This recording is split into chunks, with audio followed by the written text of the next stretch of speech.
மனிதர்களை வாசிக்கிறேன், மனிதனை பூவாய் யாசிக்கிறேன், உணர்வுகளை நேசிக்கிறேன், உனைத்தானே உயிராய் சுவாசிக்கிறேன்.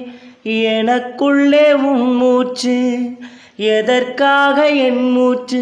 அடிமௌனம் வேண்டாம் கண்மணியே, ஒரு வார்த்தை பேசிவிடு.